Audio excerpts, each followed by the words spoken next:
കായംകുളത്ത് മദ്യപിച്ച് അശ്രദ്ധമായി വാഹനമോടിച്ച് അപകടങ്ങൾ സൃഷ്ടിച്ച ഡ്രൈവർക്കെതിരെ നടപടി ആവശ്യപ്പെട്ട് പരാതി. മദ്യപിച്ച നിലയിലായിരുന്ന ഡ്രൈവർ ഓടിച്ച ഫിയറ്റ് പുന്തോ കാർ യാത്രക്കാർക്കും മറ്റു വാഹനങ്ങൾക്കും ഭീഷണിയായി. 2026 ജൂൺ 27 വൈകുന്നേരം 6 മണിയോടെയാണ് സംഭവം.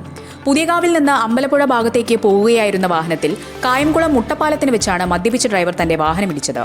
ഇടിച്ച ശേഷം വാഹനം നിർത്താതെ മുന്നോട്ട് പോയ ഡ്രൈവർ കാപ്പിൽ സൊസൈറ്റി ജംഗ്ഷനിലെത്തിയപ്പോൾ വീണ്ടും അശ്രദ്ധമായി വാഹനമോടിച്ച് ഒരു കടമുറിയും 3 ബൈക്കുകളും ഇടിച്ചു തകർത്തു. സംഭവത്തെ തുടർന്ന് 100-ൽ വിളിച്ച് പോലീസിനെ വിവരമറിയിക്കുകയും പോലീസ് സ്ഥലത്തെത്തി നടപടികൾ സ്വീകരിക്കുകയും ചെയ്തിരുന്നു. ഗുരുതരമായ ഈ സംഭവത്തിൽ ഉൾപ്പെട്ട ഡ്രൈവർക്കെതിരെ നിയമപ്രകാരം കർശനമായ നടപടി സ്വീകരിക്കണമെന്നാണ് ആവശ്യം. അതിനിടെ ഡ്രൈവറെ ബന്ധുവിന്റെ കാറിൽ മെഡിക്കൽ പരിശോധനയ്ക്ക് കൊണ്ടുപോയത് വിവാദമായിട്ടുണ്ട്.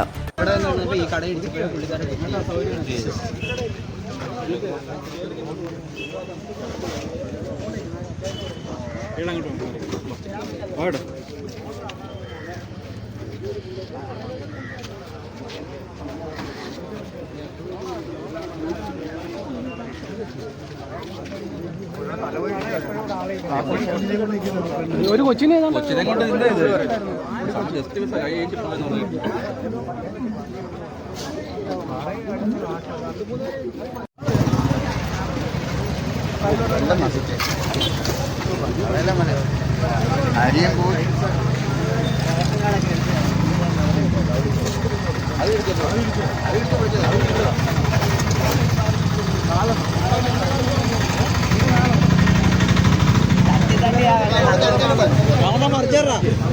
പെട്രോൾ പോടാ.